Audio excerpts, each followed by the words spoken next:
My name is Lillian Moore, and I am 34 years old. I've lived all my life in Crescent Hollow, a quiet town nestled between the smoky foothills of Virginia. Folks know your name here and your families, and your past. Which is why what happened with Nathaniel Carter still sends whispers through the town square to this day. Nathaniel wasn't just a friend, he was more than blood to me. He and I grew up like twin shadows racing bikes past the hay barns, carving our names on the church tree, and skipping stones across the lake behind Old Man Brewer's place. When his father died in '91, it was my mama who brought soup and hands that wouldn't tremble. When my brother went off to war and never came back, it was Nate who sat beside me on the porch for 3 nights straight without saying a word. He knew how to be silent with you when the world got too loud. We were close, but not like lovers. Closer, in a way that doesn't have rules.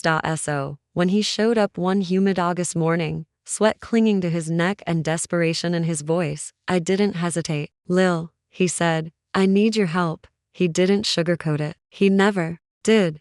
"I'm marrying Martha," he said, "Martha and Whitley, daughter of the richest tobacco merchant this side of the river. Beautiful, polished, the kind of woman who wore gloves at church and never blinked unless it was on purpose." I didn't know much about her, but I knew Nate loved her. "They want the wedding big," he continued, "real big, horse-drawn carriage, white rose altar, the works." He looked ashamed to ask. "I wouldn't," he said, "but her daddy ain't budging on paying a cent. Says it's my duty. He wants to see if I can stand on my own."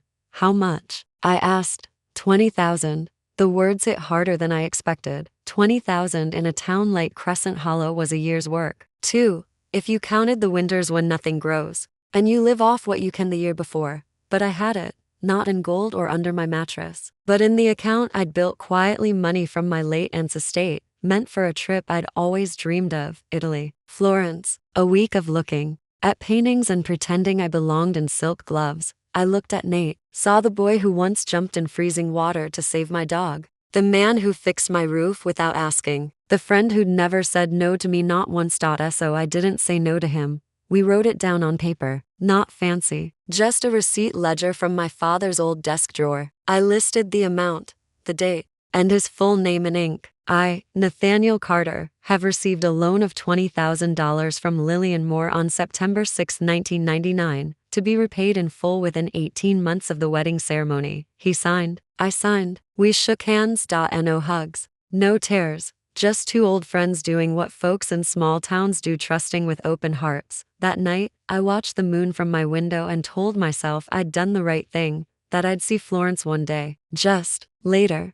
But deep down, something in the wind shifted. The kind of shift that makes the birds stop singing. I should have known that weddings don't always begin in white. Sometimes, they start with red flags we refuse to see. Crescent Hollow buzzed with talk of the wedding for weeks. Martha Ann Whitley's name was on every tongue, and her mother, Josephine Whitley, had taken it upon herself to visit the bakery, the tailor, and the florist, ensuring every petal, stitch, and sugar flower was perfection. I didn't see much of Nate in the weeks that followed. He said he was busy. I believed him. Still, the town was small, and I'd catch glimpses of him walking with Martha by the river, talking to the preacher about vows, laughing in front of Oliver's hat shop. I'd wave. Sometimes he waved back. Sometimes he didn't even see me. A week before the wedding, I finally received something. An envelope, cream-colored, sealed in gold wax. My heart lifted as I opened it, but the feeling quickly sank. It wasn't an invitation. It was a flyer. "You are cordially invited to view the public procession of the Carter-Whitley wedding at Ash Creek Chapel. Seating is by invitation only. No seat. No name. Just a flyer, like I was another curious townsperson looking to watch. I brushed it off, told myself perhaps there'd been a mistake, or perhaps my invitation was delayed. But as the days passed, I watched other women in town receive theirs, calligraphed envelopes with silk ribbon and gold lettering. Mrs. Peabody from the corner dry goods store got one. So did Clara Jean, the woman who cleaned the Whitley Manor every Tuesday. But I didn't. 3 days before the ceremony, I went to see Nate. His house smelled of lavender oil and fresh wood. Martha's touch, no doubt. I knocked once, twice. When he opened the door, his face was pale. "Oh, Lil." "Hi," I said, forcing a smile. "I thought I might have missed my invitation." He shifted in the doorway like a guilty child. "Lil, Martha and her family are keeping things Formal. It's complicated. Complicated? I said. I gave you $20,000, Nathaniel. Complicated doesn't begin to cover it. He looked away. You're making this difficult. No, I said sharply. You are. His jaw tightened. Look, I appreciate what you did, truly, but the wedding, it's a new chapter. Martha doesn't want people questioning things, asking where the money came from. She says it'll make us look like beggars. Beggar? I repeated. I didn't give you that money so you could pretend you earned it. I gave it because I believed in you. I never asked you to believe in me. He snapped. That silenced us both. Then he added, softer, Martha thinks it's best if we don't stir old TIs. So that's what I was now. An old tie. A loose thread to be cut. I walked back to my home that evening feeling like a fool. A used up fool with a hollow bank account and an empty heart. The wedding happened without me. I didn't go to the chapel. Didn't stand in the back like a stranger to watch. I sat in my room with the lights off and listened to the faint bells drift in from across the field, wondering how a man who once pulled me from a frozen lake could now cast me out like a dirty coat. But I didn't cry. Not yet. That would come later when the pain had fermented into something darker. I waited a full month, then I walked into the county clerk's office with the handwritten loan note, bank receipts, and the date of the ceremony. I'd like to file a civil claim, I said. He broke a contract. The woman looked up. Against who? I took a breath. Nathaniel Carter. Her pen froze, then she nodded. We'll process the paperwork. You'll get a court date within 60 days. He could ignore me. He could humiliate me. But now, he would hear me in front of a judge, under oath, and this time, it'd be my name written bold and clear on paper he couldn't tear up.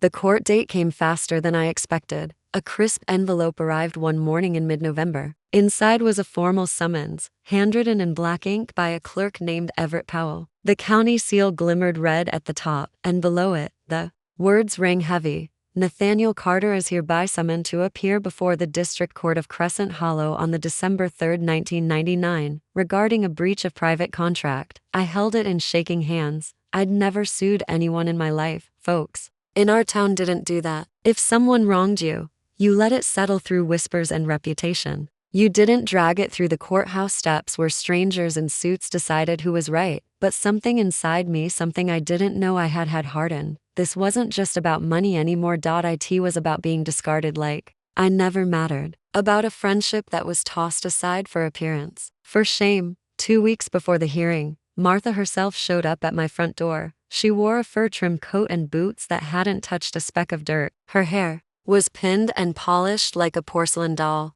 When I opened the door, her lips curled not into a smile, but something colder. I heard you filed, she said. I did, I replied. I thought you were smarter than this, Miss Moore. I almost laughed. You mean quiet? I thought so, too. She stepped in closer, lowering her voice. You know what people will say? That you're bitter. That you gave him the money out of love and now you want revenge because he chose me. I met her eyes. I gave him that money out of loyalty. And he chose to forget that. She scoffed. You'll lose, Lillian. There's no contract, just some scribbled paper. That scribbled paper has 2 signatures and a date. And I have my bank's notarized withdrawal slips. Her smile faltered just slightly. If you want to settle out of court, I added, now's your chance. Pay me back quietly and this ends. She tilted her head. We don't bow to threats. No, I said. You prefer to silence them. She turned on her heel and walked away. The cold wind that followed her lingered on my doorstep long. After she left, I spent the days before the trial preparing. The local librarian, Mrs. Weathers, helped me gather information about private lending laws. I combed through old case books, took notes in the margins, and even practiced my testimony aloud each night. Nate didn't call, didn't write, not even a knock on my door. The silence was louder than any argument. When the court day came, I wore a navy blue dress and my mother's old brooch. I sat alone on the plaintiff's side of the courtroom while Nate walked in wearing a borrowed suit that didn't quite fit. His eyes met mine for only a second before they dropped to the floor. Martha wasn't there. Judge Arnold F. Bexley presided, an old, slow-speaking man with a white beard and a reputation for cutting through drama like butter. He adjusted his spectacles, cleared his throat, and began the hearing. Miss Lillian Moore, You are bringing a civil suit against Mr. Nathaniel Carter for the amount of $20,000, claiming breach of an informal written agreement. Do you have evidence of this transaction? I stood.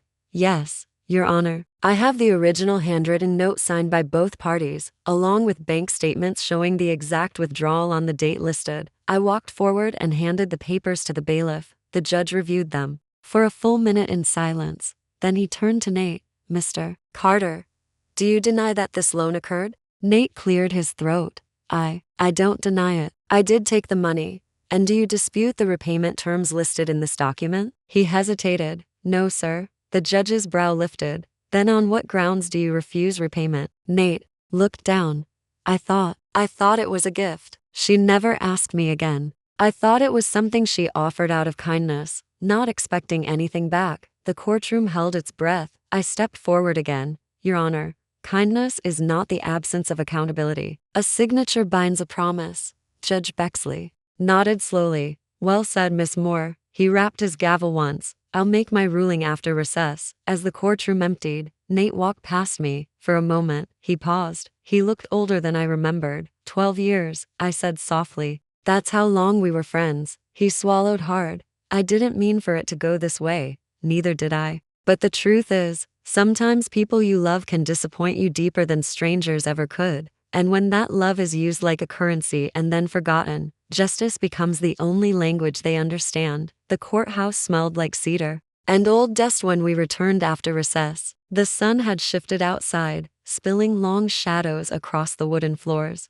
Judge Bexley re-entered the room with a slow, deliberate step, his black robes whispering with age and authority. Everyone stood, and then we sat. He cleared his throat, adjusted his spectacles, and looked straight at Nate. Mr. Carter, he began. This court has reviewed the documents presented and your own verbal confirmation that the funds were transferred from Miss Moore to yourself, under a signed agreement. Nate nodded slightly, his eyes not meeting mine. Judge Bexley continued. A loan is not a gift. Whether written on parchment or the back of a napkin, if both parties sign and money changes hands, that contract is binding under this court and under conscience. He paused for effect, then turned to me. Miss Moore, you are hereby awarded full repayment of the $20,000 loan, plus an additional $5,000 in punitive interest due to the breach of good faith. My heart stilled. I had expected repayment, not justice with a capital J. Nate's lawyer leaned over and whispered something sharp in his ear. Nate only nodded, jaw clenched tight,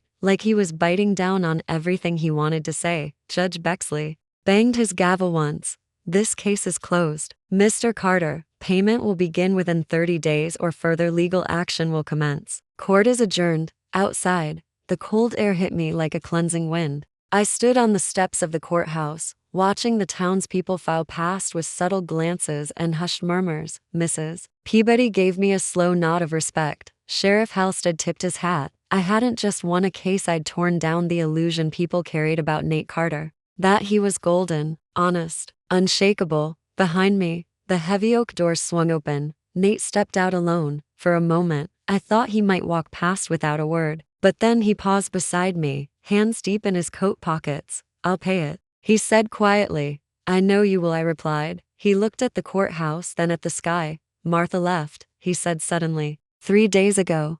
I blinked. What? She said the lawsuit was too embarrassing. Said I made poor choices. He laughed bitterly, a humorless sound. She said marrying me would make her look weak. I didn't say anything for a moment. Then softly, maybe it wasn't just your choices that made her leave, Nate. Maybe it was your silence. He looked at me like he wanted to argue, but no words came. Only regret hung between us. You used to tell me, I added, that when people show you who they are, believe them the first time. He winced. I remember. Then he walked away, hands still in his pockets, down the courthouse steps and out of my life, maybe for the second time, maybe forever. Back home, I placed the court's ruling into a folder, tucked beside the bank statements and the loan note. I sealed it shut. It was over, but it didn't feel like victory. It felt like the closing of a chapter I never meant to write. That night, I sat at my kitchen table and reread an old letter from Nate written years ago,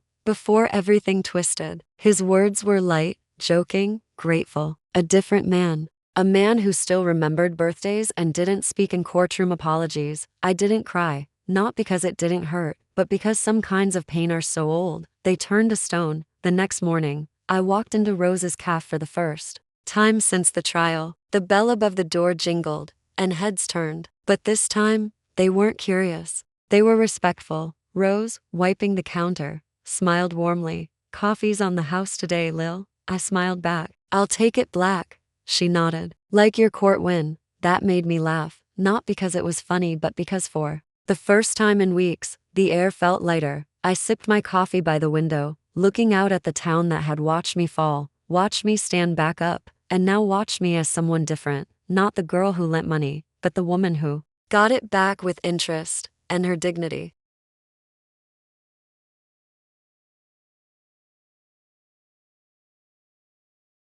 Weeks passed. The town of Crescent Hollow, quiet as ever, slowly tucked the courthouse gossip into its back pocket. People were polite, some more than usual. I could feel the shift in how they saw me, not just as Lillian Moore, the piano teacher from Birch Street, but as the woman who took a man to court and won. But under the politeness, the whispers hadn't stopped. She really sued Nate? They were childhood friends, weren't they? Money changes people, some whispered, out of curiosity, others out of judgment. But no one asked me how it felt to give and be forgotten. No one asked what it does to your spirit when someone you once trusted looks you in the eye and denies everything you stood for. Only one person asked. His name was Elijah Carter, Nate's younger cousin. He worked at his father's lumber yard and used to come around when we were all teenagers, awkward and trailing behind Nate like a shadow. I hadn't seen him in years, not since he joined the Navy and left town for good, so I thought. He showed up one morning at Rose's cafe, sat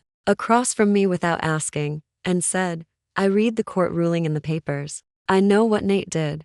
I looked up, cautious. "And what do you think he did, Elijah?" He took a long sip of his coffee. "I think he let pride ruin the only friendship that ever mattered to him." I didn't speak. Elijah continued, voice low. "I remember when you two used to skip stones at Barlow's Pond. I used to watch him laugh around you in ways he didn't with anyone else. Nate's not that person anymore." I said gently. "I know." Elijah nodded. "But maybe you are stronger now."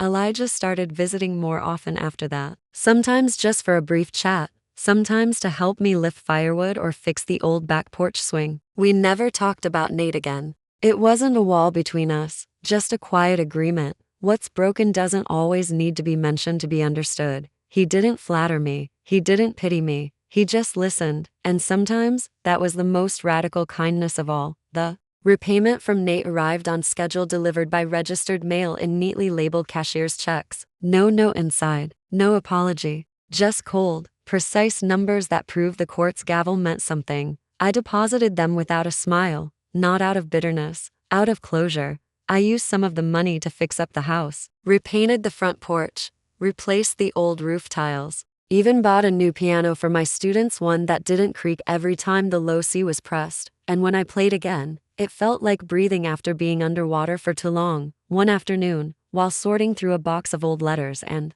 photos, I came across a snapshot of me and Nate at age 17. We stood beside a rusted Ford truck, laughing, arms slung over each other's shoulders like we owned the world. I looked at that girl in the photo, her smile wide, eyes full of belief, and I whispered to her, "You didn't do wrong. You just believed too much in someone who didn't deserve it." I burned that photo in the fireplace that night, not out of spite, but because some memories belong to the past and some friendships don't deserve resurrection. People in Crescent Hollow would eventually forget the details of the trial. The names might fade, the figures blur, but they'd remember one thing, that Lillian Moore didn't stay silent, that she chose dignity over history, and in a town where reputations are currency, that was a richer kind of victory than any judge could offer. Spring arrived late that year in Crescent Hollow. The snow melted slowly, revealing muddy fields and frostbitten wildflowers that pushed through like survivors. I found myself walking more, letting the cold air remind me I was still here, still healing. One morning, while passing the old Holloway library, I noticed a familiar figure standing under the budding oak tree out front. Nate. His back was to me, but that posture, I would have known it anywhere. Shoulders hunched just so, one hand always fidgeting near his cuff. I could have turned back, pretended I didn't see him, but something stopped me. I stepped closer. "Nate." He turned slowly, His face was thinner, and the creases around his mouth deeper. His once perfectly combed hair had a wave of unkemptness. For the first time in years, he looked real. Not like the golden boy of Crescent Hollow, but like a man who had lived through something. Lil, he said, voice quiet. We stood in silence for a moment, the wind rustling between us. I didn't expect to see you here, I admitted. He smiled faintly. I could say the same. What are you doing? He looked down at a folded paper in his hand, looking for a job posting. Martha took the car and most of the savings when she left. The inheritance I thought would last, it didn't. I studied his face. There was no arrogance now, only fatigue. You were always good at fixing things, I said. People forget that. He let out a dry chuckle. Not sure I know how to fix anything anymore. We stood again in that gray space between past and present, between hurt and some quiet form of understanding. He finally said, I read the papers. About you buying a new piano, fixing your house. I nodded. It's not about the money anymore. No, he agreed. It's about the respect I lost. He didn't ask for forgiveness, and I didn't offer it. Some wounds don't close clean, but when he walked away, shoulders a little straighter than before, I felt like a chapter had turned not in his book, but in mine. That evening, Elijah stopped by with a crate of kindling and 2 steaming mugs of cocoa. You all right? He asked, handing me one. I saw Nate today. I told him. He nodded slowly, like he'd expected it. Sometimes the past circles back, he said. Doesn't mean you have to let it in. I smiled. I didn't, but I didn't shut the door on it either. We sat on the porch, watching dusk fall over Crescent Hollow. A pair of robins darted between fence posts, their chirps loud and full of purpose. Life, despite everything, kept moving. I've been thinking, Elijah said after a while, about staying here, maybe helping Dad run the lumber yard more permanently. I looked at him, surprised. I thought you hated this town. I did, but lately, I don't know. It feels different. Or maybe you feel different, I offered. He grinned. Maybe it's both. We didn't speak of love, not yet, but there was something in the air between us, a beginning that didn't need to be named to be real. Weeks later, I got a letter in the mail, handwritten, with no return address. It was from Nate. Lil, I wanted to thank you for not turning your back completely. I know what I did was selfish, and no court ruling can fix that, but seeing you stand up for yourself, that changed something in me. You were always the brave one. I'm sorry it took me so long to see it, Nate. I folded the letter and placed it in a drawer, beside my grandfather's old compass and the ribbon I wore to prom, not to hold on to him, but to remember that some storms pass and some leave clearer skies behind.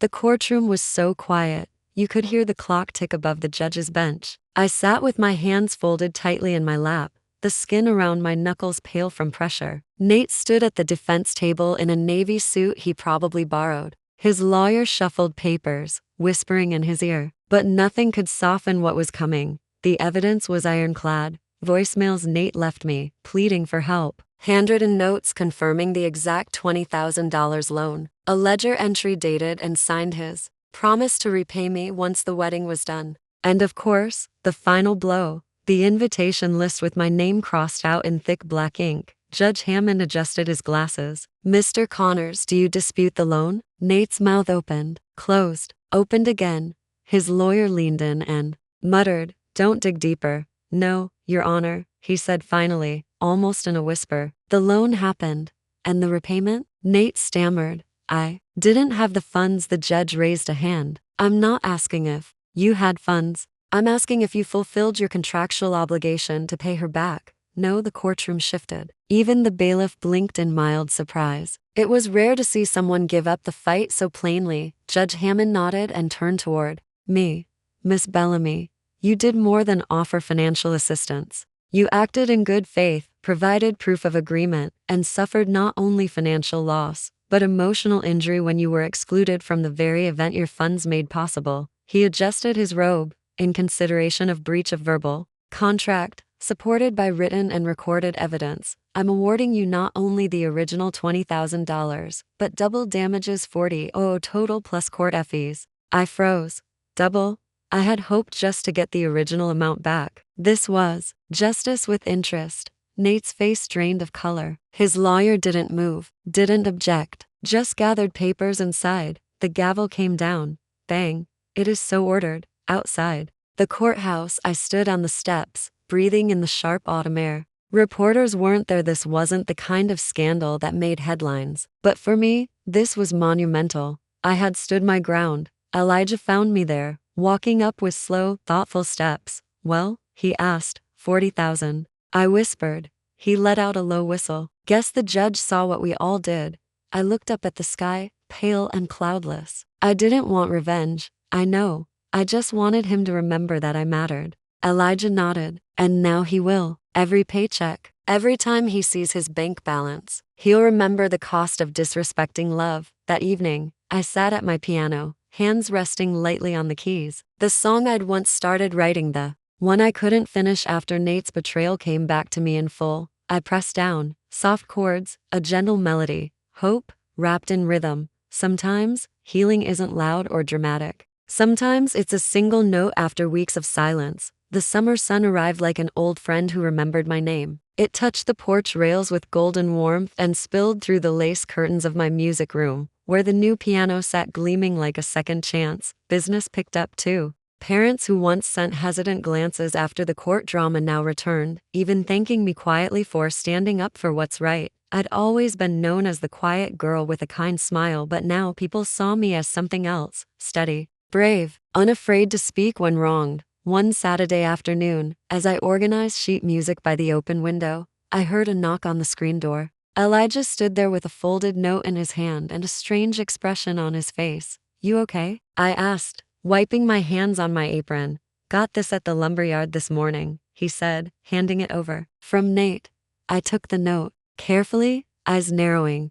You haven't spoken to him since the letter? Elijah asked. I shook my head. No, I didn't think I needed to. He stepped back politely while I unfolded the note. Lil, Martha's filed for divorce. She says I need to grow up and fix my own messes. I suppose that's true. I've been thinking about everything lately. About you, about what I did, about who I became. I'm leaving Crescent Hollow for a while, heading west, maybe Montana, maybe just as far as my truck takes me. But before I go, I wanted to say something I never had the courage to before. I did love you once. I just didn't know how to hold on to someone who truly cared. That wasn't your failure. That was mine. And I folded the letter slowly, thoughtfully, and then looked up at Elijah, whose brows were knit in cautious silence. What did he say? He asked softly. He's leaving, I replied. For good.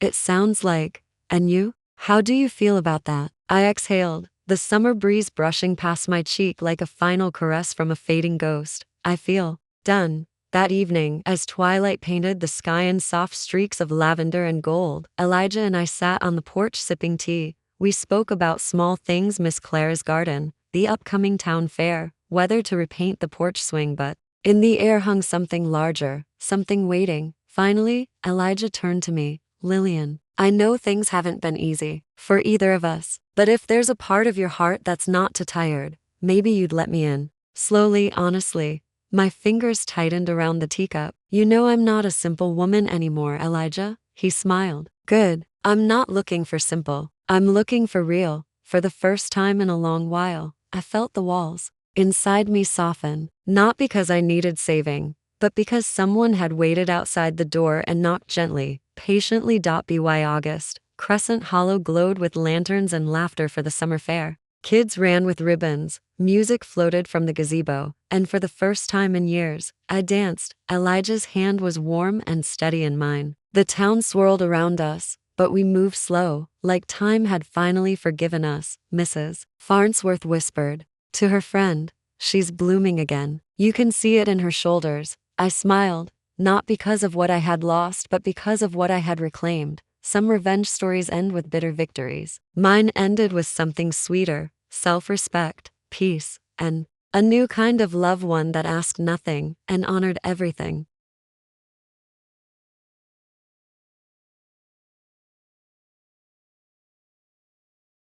Autumn crept in without ceremony, as if it didn't need to announce itself. The winds grew crisp, trees blushed into gold and russet. My porch was once again blanketed in dry leaves, and each day felt like a quiet meditation on everything I had gained and let go. Word spread that Nate had left Crescent Hollow for good. Someone said they spotted him in Kansas, working odd jobs. Another swore he'd seen him boarding a bus in Colorado. But for me, he no longer existed in geography. He was simply a lesson, sealed in time, but the town hadn't forgotten what happened. The local newspaper, the Hollow Herald, asked to interview me for their Voices of Justice feature. I declined politely, not because I was ashamed but because I didn't need a headline. I already had peace, and that was enough. Still, some folks stopped me at the market or the library. "You gave him all that money, and he threw you out like yesterday's mail?" said Mrs. Pierce, the florist. I nodded. "He did.